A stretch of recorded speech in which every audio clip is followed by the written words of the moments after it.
Oh, welcome back, Dota 2 fans. This is game 2 of a best of 2 TongFu versus Team DK. TongFu taking game 1 in under 35 minutes. Couple bumps along the road, but definitely hitting their stride in the right timing interval in that one, and they were able to bring down DK. If they win this game 2, they are secured atop in the top 4 on the way to the LAN finals of DAC, and they are actually the only team thus far in the Chinese qualifiers, or Asia qualifiers I should say, to have not been 0-2'd by any team thus far. So TongFu certainly looking impressive. I am Marge, please joined by Grandis V. We are HeflaTV, your English coverage. Grandis, DK, do they need to change their strat up and go a little bit less greedy in this game too, or do you think it was just a matter of execution?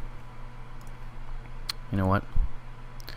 Grandis, sorry, I had my mic muted. I was asking you, do you think that DK need to change up their drafting strategy, go a little less greedy in this one, or perhaps was it just a matter of execution?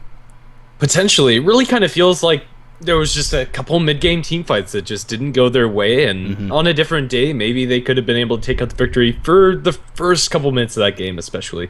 Things were looking really close, outside of the fact that their Shadow Fiend got absolutely destroyed, so maybe pick up a more solid laner in mid, but outside of that, as far as what they actually drafted, I think their draft was completely fine. Yeah, I really think you hit the nail on the head. They need a little bit of a more stable mid laner for Dream EU. They did find quite a few good engagements, and even if you looked at the metrics, the graphs were very erratic, and no one ever gained a really substantial lead in either gold or experience. So perhaps if Dream EU was on a little bit more influential hero like a Brewmaster, a Puck, a Viper, something along those lines that wasn't able to get picked off as much, they would have fared a lot better after taking some of the good engagements that they did.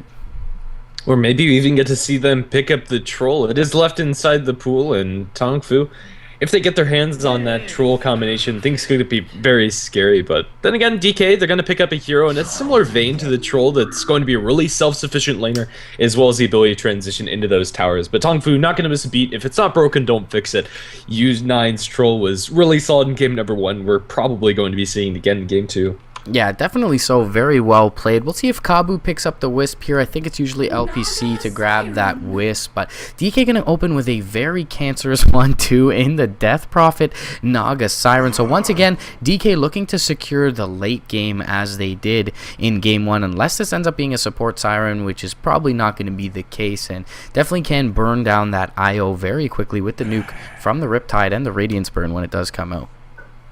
Definitely. If this were a Western team, I'd be more inclined to think that support Siren is more a possibility, but right now it just doesn't feel like most of these Eastern teams really want to throw that Naga Siren into the support role, although I think that might be a solid way to throw it into the lineup. It all depends on how the draft progresses.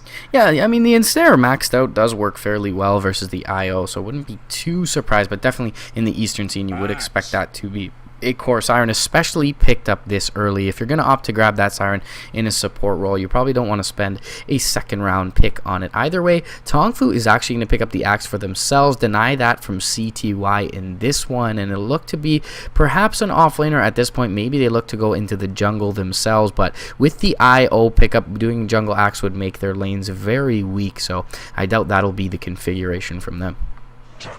It kind of feels like, at least in the laning stage, maybe we'll throw the IO with the axe and maybe even a dazzle just to enable the axe to be going complete man mode into the enemy side. But right now, TongFu have a lot of ways to get up into the face of the enemy and just brawl them. DK are going to be relying very heavily on their split push game, and they'll snag up the Jakiro.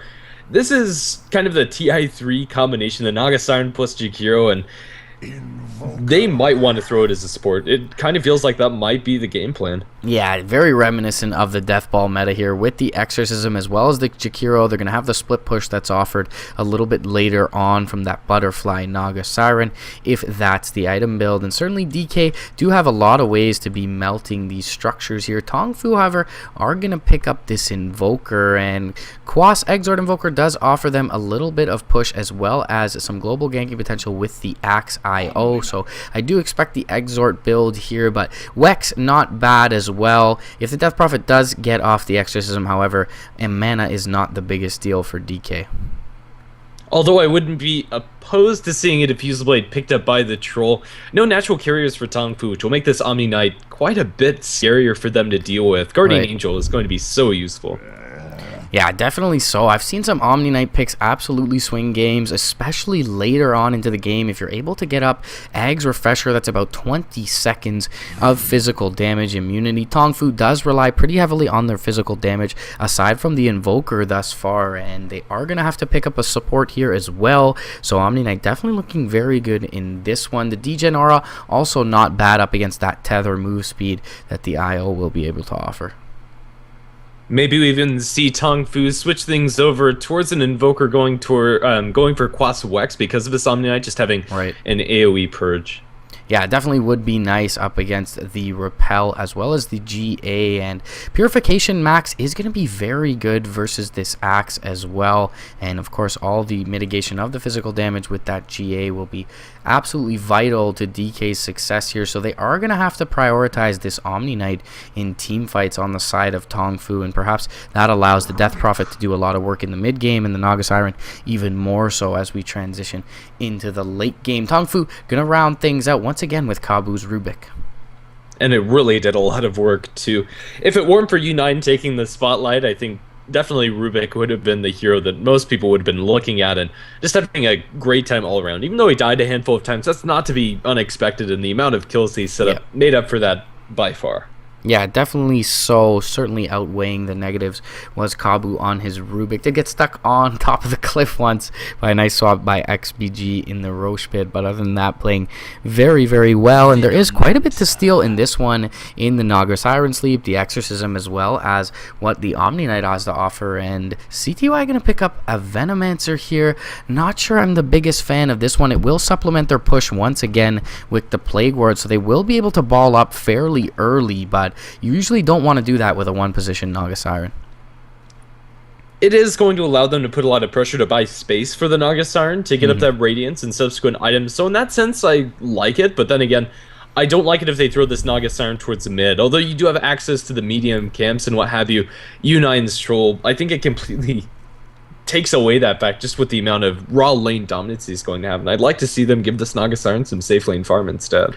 Yeah, they definitely should. Cold Snap actually picks up the Death Prophet here, so maybe a little bit of a role swapping that in that sense. But Black Sea going to pick up the offlane Jakiro, so it looks like he'll be a core as opposed to the Omni Knight. That's a little bit of an unorthodox decision from DK, but definitely having up that early Liquid Fire, certainly very nice to help out with the push. And as you mentioned, the space creation for that Naga Siren to start to hit critical mass.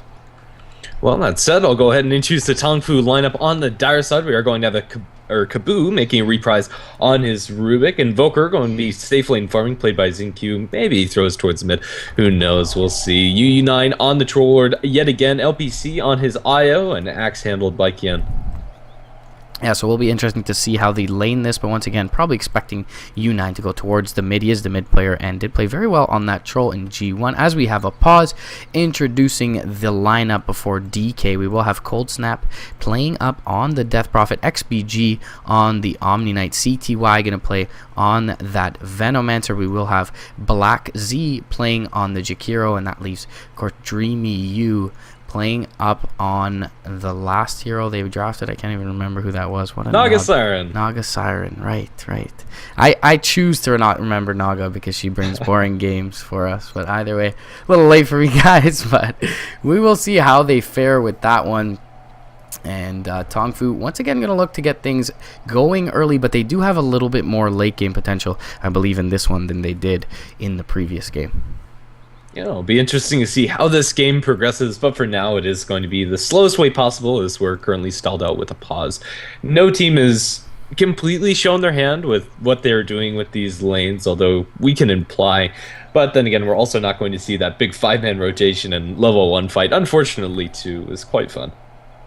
Yeah, unfortunately, probably nothing going on around the Roche pit. They will have the tethered up Kian walking down towards that area with LPC, but they're probably just going to place this ward for the offlane, and it may be an offlane dual lane with the Wisp Axe, as you mentioned. Axe very strong early on, and with the Wisp there, will be able to do quite a bit of work aggressively, and the safe lane Invoker for Xingqiu should be farming just fine with Kabu at his back. Yeah, even though it'll be a little annoying to presumably be up against the Jakiro, it's more than capable for him to handle it, especially if you have Kabu there to offer some support and pulls.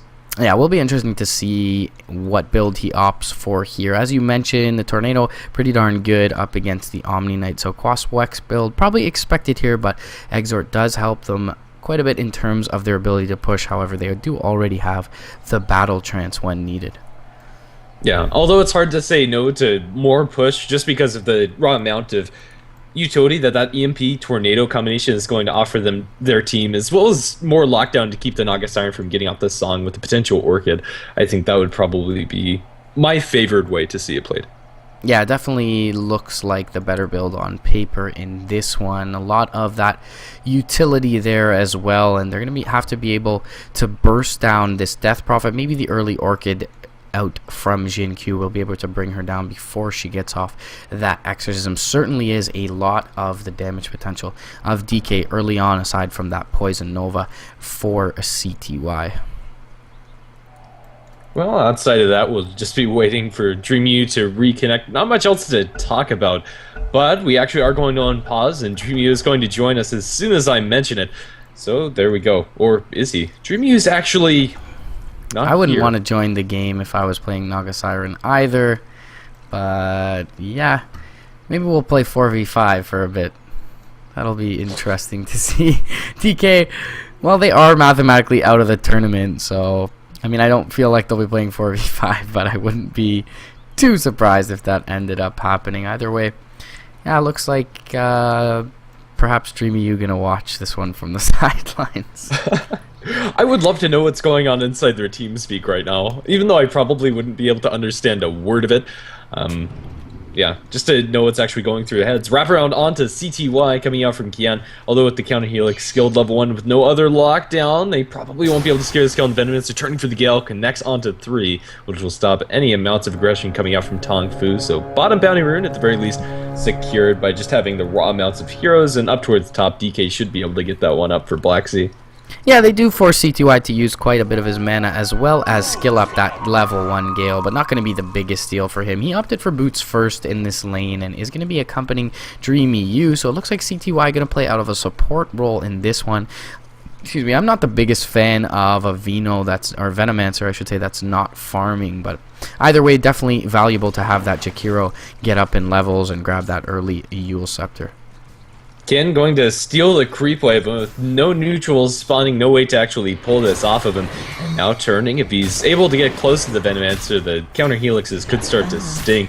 They'll be able to get one deny looking for the second, but that one's not going to happen as Venomancer just can't do anything to punish it. But as far as heroes to farm under a tower with Naga Siren with a large amount of base armor as well as having that stout shield up, can't afford to tank a couple of these tower shots. Even though it's very annoying what TongFu are doing, at the very least they'll still get some farm on Naga.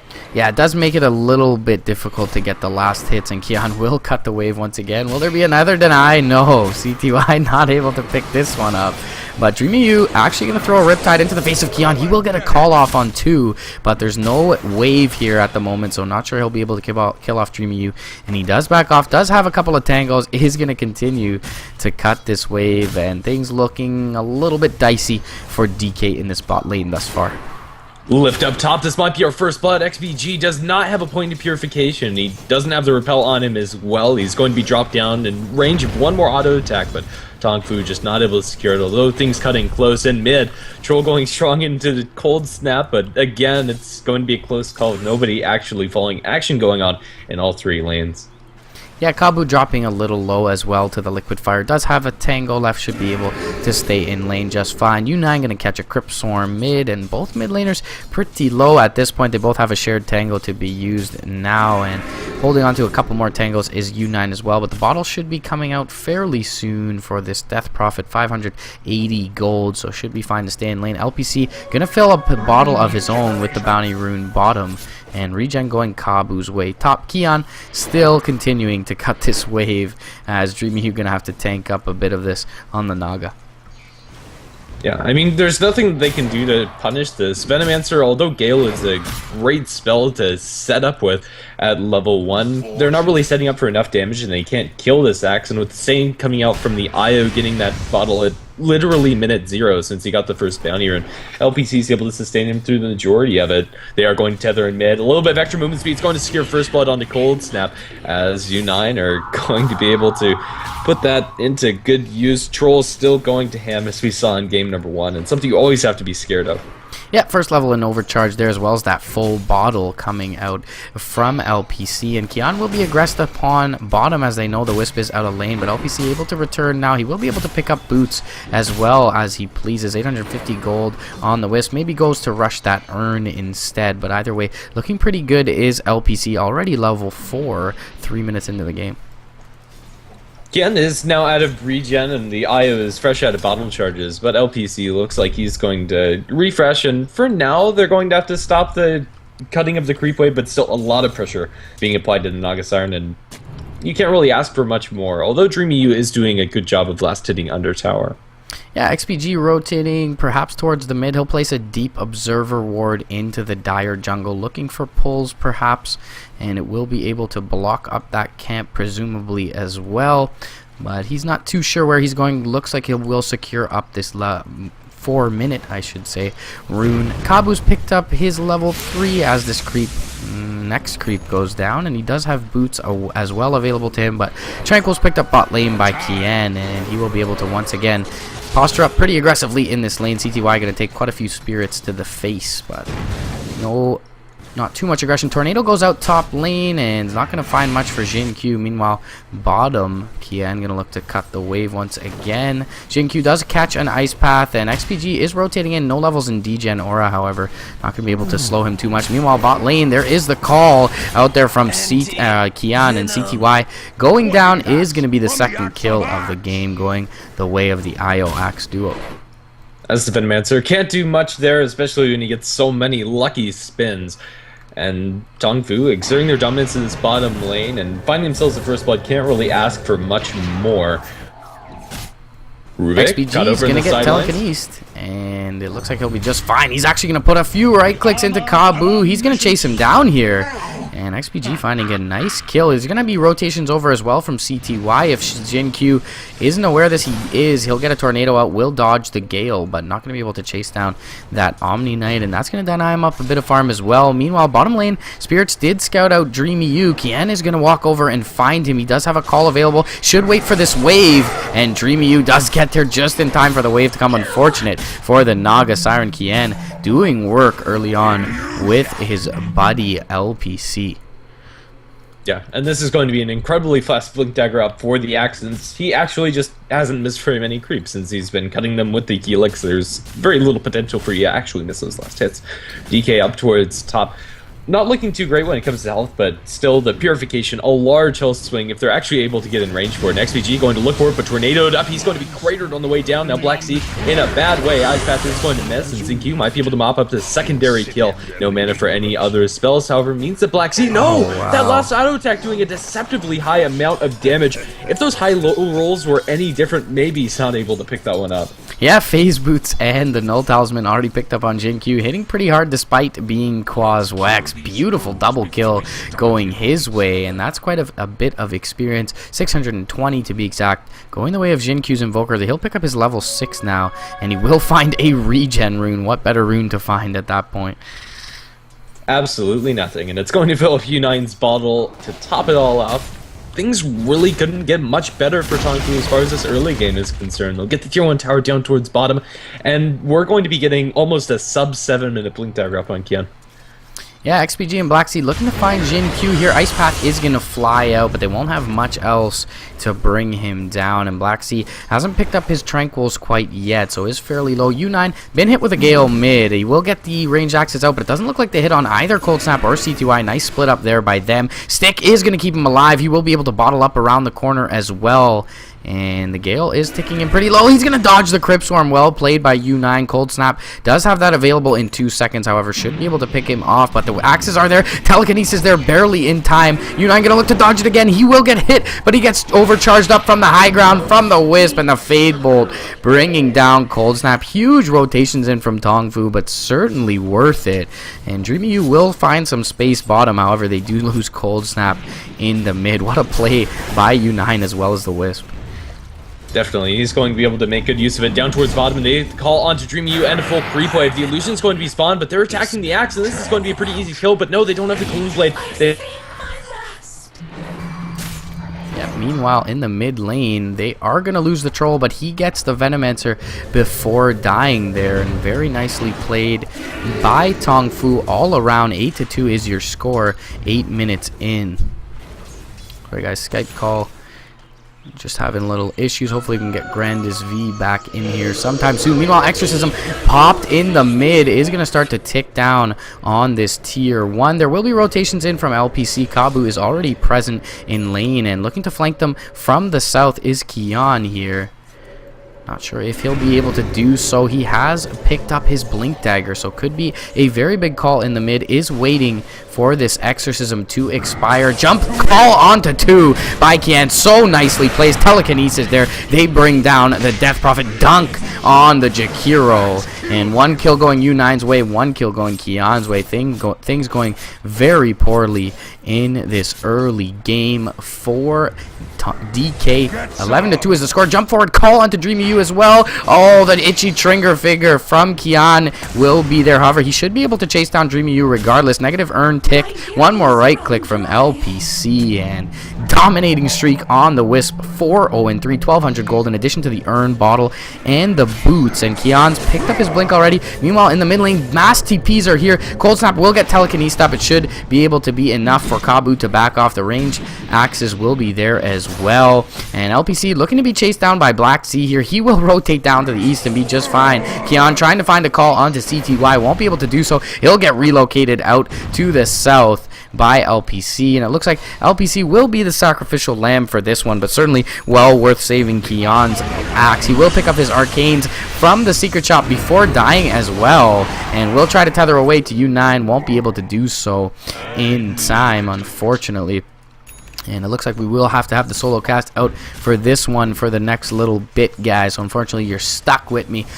Meanwhile, Jin-Q pushing in the top lane, and it looks like mid lane, U9 may be aggressed on too, but no Yule Scepter quite yet for Black Sea. Is quite a ways off for him. He's only got the Tranquils and 800 gold in tow. Does have the magic stick up as well. We'll be able to complete that fairly soon if he opts to do so. U9 gonna drag the creep wave back with the ranged whirling axes, and they shouldn't be able to bring down this tower, especially considering there is a glyph. TP's mid lane are there as well. XPG looking to fend off Jin-Q top, but he's taking a lot of right click from Jin-Q with that Wex movement speed. He's walking around pretty quickly at 379, and he has picked up a Midas of his own. Earn has been completed as well for Jin-Q. Taking a look at the net worth, he is right at the top of the board, just below Kian's axe, and Kian's axe had probably the best start you could ask for on any hero thus far. Smoke up from 3 from TongFu. They're gonna bait out U9 trying to grab up the rune. And there is dire vision on the high ground. They're not going to find anyone quite yet. Going to look to wrap top lane and translate this into a tier 1 push. 30% HP up onto this tier 1. And they're not going to find any fruit from this one, but perhaps they do find some TP rotations as Jin-Q pushes in towards the tower. XPG farming up in the jungle has picked up a soul ring of his own. Ice Path did fly out mid. Doesn't look like it connected. And Kian from the high ground does have a blink available. Will he catch Cold Snap here? Not going to look to dive underneath the tower quite yet. And the earn picked up by Jin-Q. Now he will look to take down this tier 1 in the top lane and should be able to find the last hit. He certainly does. Well played by him. Meanwhile, Cold Snap out in the mid lane. There is support in so behind him. Jump for it from Kian. No, the call is there. He's going to try and drag him back. He's going to get hit with the whirling axis. There's the telekinesis as well. Ice Path is going to land on Kian though. There's the poison Nova as well, landing on 2. Kabu ticking low. Kian will fall in the front lines. Kabu looking to TPL. Will he be successful? He will. Well played by the Rubik. Good game sense there. Should be able to survive in the fountain. Not able to tick down. And Kian, or Jin-Q I should say, rotating over to the mid. He'll hit a tornado EMP onto absolutely nothing.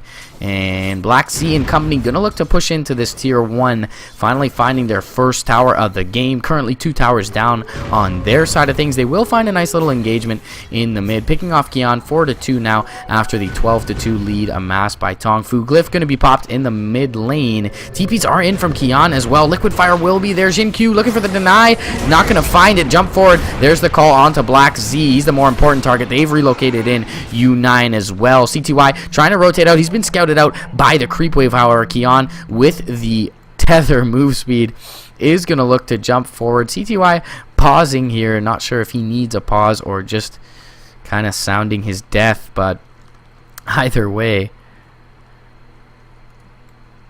things a little bit dicey for him.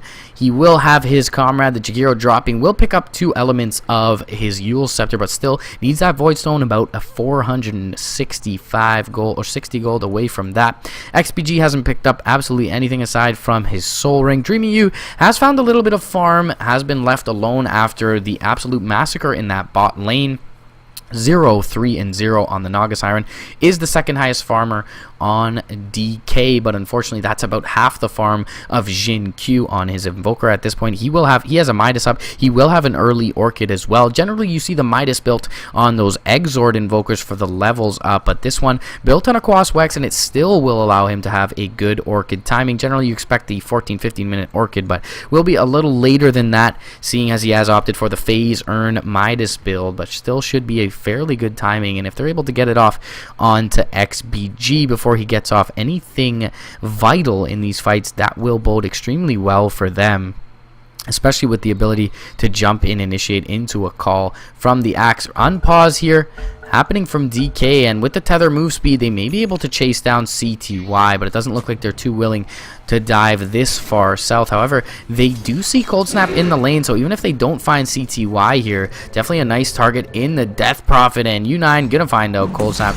That's a dead DP anyway you slice it. No TP as well from Cold Snap. Dunk up by Kian. Meanwhile, top lane, there's the EMP Tornado from Jin Q. He's attacking so fast, actually saves the Tornado now, and he'll bring down Dreamy U. Solo kill going Jin Q's way, 15-4. TongFu looking absolutely dominant in this one, as they have all tournament long. They haven't dropped a single series 0-2. They are 8-4, 8-2-0s, 4 1-1s, and Kabu gonna get caught with a Gale mid lane. He's got a Gale of his own if he wants to turn and use it, and he will opt to do so. He's gonna land it on 2. There will be a repel, however, onto CTY. He's still fairly slow here. Jump forward. There's the call as well. He's going to get dunked up. Repel not going to save you from my blade. And cue up the action here. Drop mid lane from Cold Snap. He's going to use the Exorcism, but it looks like everyone's just going to back off from TongFu. A little bit of a panic cast from Cold Snap, and he's going to waste that entire cooldown. Actually going to walk into the jungle, farm some things up with it, but either way, TongFu can just wait this out, jump back in. Blink Dagger picked up by Jin Q as well. Kian looking to find something. He's going to find Cold Snap. Probably not the best target to find with her Exorcism up, but only 3 levels in Witchcraft is a pretty underwhelming Exorcism, especially at level 1. She will chase a little bit deep. Jump forward from Jin Q is there. EMP Tornado is going to land. That's all of Cold Snap's mana. He'll stick up some of it. Jump forward. Call onto Dunk. Onto the Omni Knight. Next Dunk. Dunk 2 onto the Death Prophet, and CTY dropping fairly low. There is enough mana for a Dunk 3. Oh, itchy trigger finger from Kian. Double kill going the way of the Axe. U9 picks up the kill on the Vino. They're going to find out Black Sea in the tree line as well, and it's a massacre in the mid lane. 3 down, 4 down overall for TongFu, and they look to find the 5th, but it's only an illusion for Kian. Unfortunately for him, it looks like he's building into that Aghanim Scepter, and with the amount of decapitations he's been able to execute in this one, definitely don't blame him for that pickup. He'll be overcharged and healed up by the Wisp here, and him as well as LPC. Rotating into the bot lane. Blink forward is a little bit short of Dreamy U. Tether move speed will be there, however, and the Spirits as well as that call very nicely overlapped, and a dunk. Oh, not going to quite be there, but she will probably tick down, able to get off that Battle Hunger with the Manta. Jump forward. Helix is just a bit short, and Dreamy U gonna look to find the TP out. Call from Kian is a millisecond too late. Well played by Dreamy U to make it out, and he's got 2,200 gold in tow as well. 420 Blaze It is your score. 15.5 minutes in. These ideologies are not the ideologies of HeflaTV. Either way, Boots had traveled, picked up now by Dreamy U, so he's not going to opt for that relic. Is a little bit too worried about dying. Gonna look to find farm all over the map. However, up against an IO, Not sure this was the right choice from Dreamy U, but not sure that he would have been able to build up a Radiance either way. So we will see how this pans out. Let's take a look at the metrics at this point. 12k in the way of gold going TongFu's way, 10k going their way in the way of experience, and they're going to look to widen that gap as they will now pick up this Roshan. Things looking very good for them. Cold Snap going to look to find Jin Q in the top lane along with Black Sea, who has picked up his Yule Scepter, so they will have some reliable initiation. And Jin Q gonna blink down for a tornado EMP on 2. Relocate is coming in as well. U9 is there with the ranged axes. The Ice Path not gonna slow him down. Cold Snap gonna die off to the Troll Warlord. Black Sea next to fall, and we're getting into GG territory here, folks. TongFu looking real good in this game too. Meanwhile, Keon gonna find out CTY in the river. He's gonna have to TP out as the rest of his lineup is looking to take down this Roshan. Aghanim Scepter picked up now by the Axe, and U9 as well as LPC and Kabu, his 2 loyal supports, are going to be able to take down this Roshan. Battle Trance going to be saved till the end, so that when DK are aware of this, it's a little bit too late. Aegis goes to U9's capable hands once again, as it did in game 1, and he's picked up his Blink. Vlad's Phase Boots, identical to game 1 as well. We'll be able to clean up Dreamy U's illusions in these bot lane with some whirling axes. It looks like DK perhaps looking to smoke up here. XPG's got the smoke being delivered over, and he will be able to pop it. So 5-man rotation from DK. Is there no exorcism available to them? So don't know how much they can make happen here. There's no Song of the Siren either. They will get the Yules off. Macropyre Ice Path onto Kian in the mid. Purification Nuke will be there. He'll be able to tank up a bit with the Cull, but the Poison Nova will get off. Jump forward though. Tornado onto 5. Deafening Blast is there as well. EMP bringing everyone low. They'll bring down 2. That's the Omni Knight, and as well as the Venomancer. Black Sea gonna fall to U9, blinking forward as well. They need to find another. That's Cold Snap getting to the high ground. The blinks are available from Jin Q as well as U9, but Cold Snap making a very nice counter-intuitive move will TP out to the north, and overall 4 for 1 even without their axe in the mid lane for TongFu, and that shows you how much of an advantage they've accrued to this point. They do still have the Aegis as well, but res timer's a little bit too low at this point. Dreamy U gonna throw in the towel. 18 minutes in, that's about half the time TongFu were able to do it in game 1, and asserting their dominance in this one. DK already out of the mathematically eliminated from the top 4 as well as the top 6, so not even able to find a wild card spot. There is that team, and unfortunately for them, they will fall in 18 minutes to TongFu in game 1. Very strong performance from them. That secures TongFu a spot in the top 4, guys. They are moving on for sure, but either way, things looking very good for them. Unfortunately, DK not the best showing in this DAC. We've got another series coming up next for you guys. That is IMG Magneto Gaming versus, of course, Invasion, and unfortunately for you guys, those teams not quite in it, but should be some good Dota regardless. Is over on d2l.com, so certainly get your bets if you haven't already. I am Orange, please, your resident Canadian Dota 2 caster. This is HeflaTV. Hopefully I can find someone to join me for this game too, but if you enjoyed the cast, certainly throw the stream a follow, and myself over at MRP_Dota on Twitter. Certainly flame me, guys, always looking to get better. Thanks for joining us. We'll be back with the next series, so stay tuned.